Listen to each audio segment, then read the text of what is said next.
Toronto is the favorite in the Kawhi sweepstakes. Look, obviously Toronto is very much alive in this, but I still would pick the Clippers as the favorites. Really? I still will go. And look, obviously he could stay in Toronto, but I still think the Clippers are the favorites.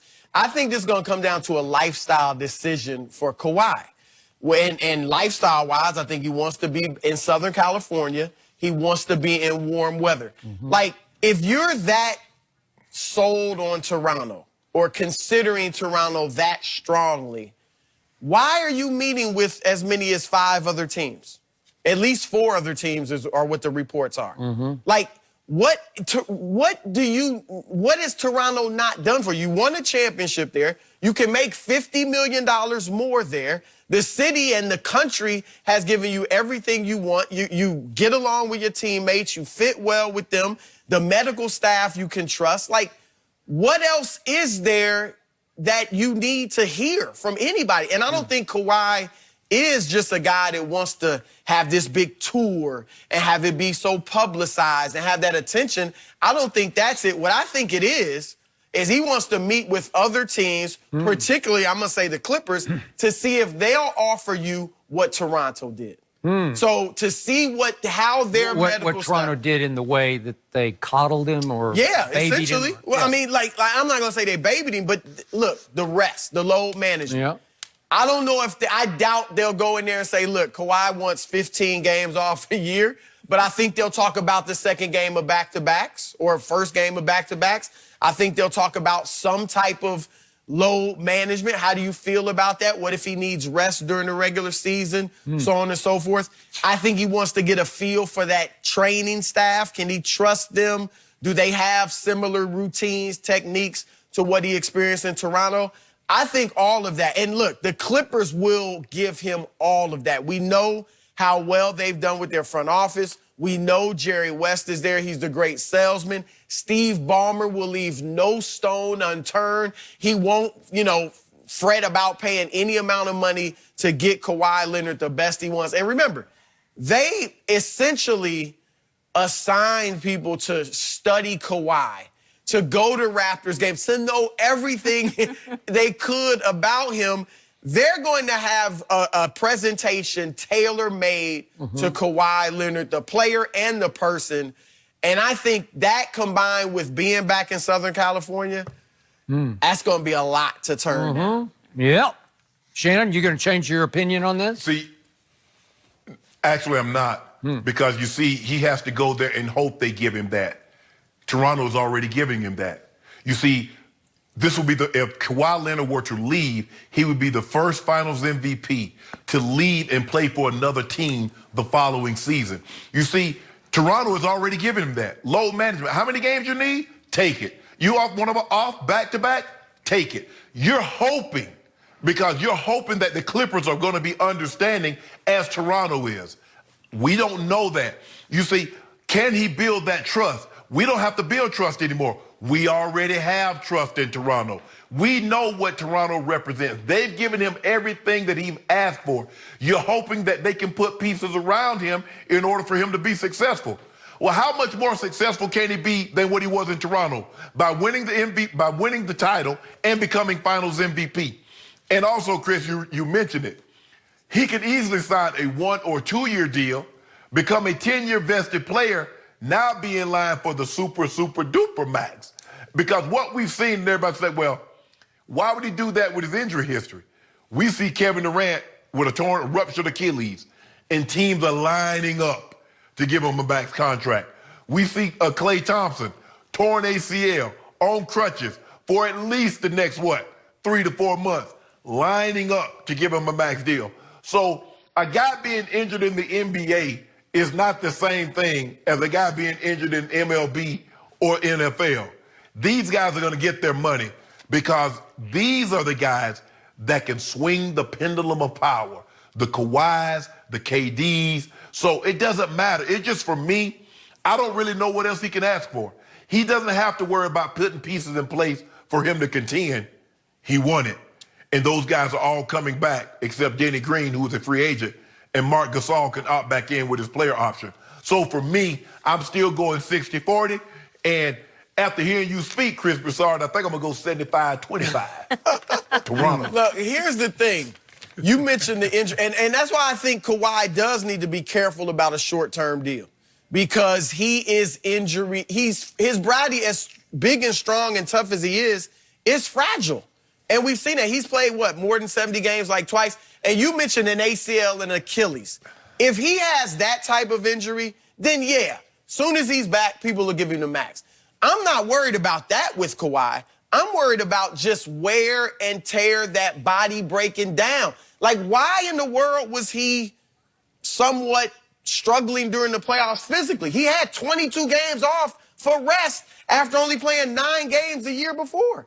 And so I'm just wondering if that body is going to put, like, in 2 years, does that body break down to the point where he's not a top 5 player anymore? I don't know. I'm just saying, if I were him, wherever I go, I'm getting that 4 years or 5-year max contract just to make sure I'm taken care of. I'm going to say what I said from the start. Number 2 is going to stiff Toronto fans just the way he stiffed San Antonio fans. Watch and listen. It's about to, the bomb's about to fall on Toronto. Not that I'm talking about real bombs, but you know what I'm talking about.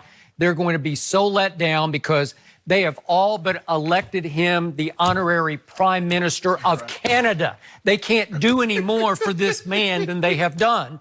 And yet, if he goes to Balmer, West, and Doc, and he says, hey, I can only play 41 games next year. You don't think they would do it? Would they sign him for 41 games? Yes, they would. Want to bet on it? 41 yes, they might be a little I don't know, because I have been listening to my Hall of Famer sitting across from me, that big-headed Hall of Famer up there in that monitor, and he's in Denver, Colorado today because of the loss of his beloved and great owner, and he is there because he's one of the greatest Broncos ever. He played the toughest sport we have in this country called pro football. And yet he is applauding this man. This is why my mind is blown over this whole story and development. He's applauding this man for load management, like he's invented load management, and now we should all embrace load management. So I keep reading that number 2's idol as he was growing up was Michael Jordan, who played 82 games 9 times and also played 81 games and 80 games. So 80 plus 11 times. And now he's invented load management and he's being embraced for it. He's beloved.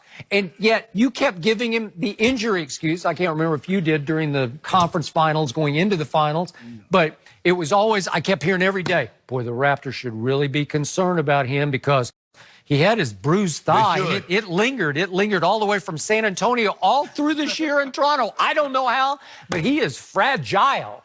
And then all of a sudden, he's overcompensating for his bruised thigh, and all of a sudden his left knee develops some kind of tendonitis or something.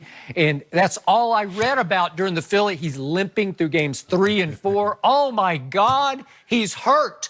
But now is anybody talking about him being hurt? No, because is that the narrative of, boy, because you brought up the ultimate point to me, he's fragile, man. He's physically and sometimes mentally, emotionally. He just won't go hurt.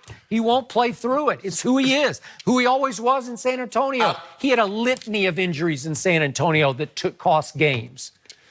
Where I disagree with you, I see what you're doing. Go ahead, Shem. Where I disagree with you is would he be stiffing the Raptors fans? I think Kawhi is in that unique place where he can do whatever he wants, and you can't help but applaud him. Now, you won't, but in Toronto, he still would get standing ovations when he came back, right? Everything makes sense about staying in Toronto, as this man has pointed out, except that it's in Toronto, to your point. Right. So he's going to stiff them because now he can get away with it. Well, I left you a championship. Well, but again, what would make the most sense is what Shannon is pointing out. You can make far more money to commit for 5 years in Toronto, and your team is absolutely loaded coming back because Danny Green could re-sign also. He could stay there. And Siakam's about to become a star, and Van Vliet is becoming a star, and Lowry's still there, a 5-time All-Star, and Gasol has a player option to stay. He would stay, and if Bacchus, you don't think that's a loaded basketball team? You can also always take the long-term deal and then you could ask for a trade in 2 or 3 years. You could. Skip, I see what you're doing, Skip. What you're trying to do, Skip, you're trying to turn two fan bases against Kawhi. You've already done a great job of doing that in San Antonio, and you're trying to do it again in Toronto. He did it. And so you did. You did it. Because you kept I'm not alone in that. You kept this going. Yeah.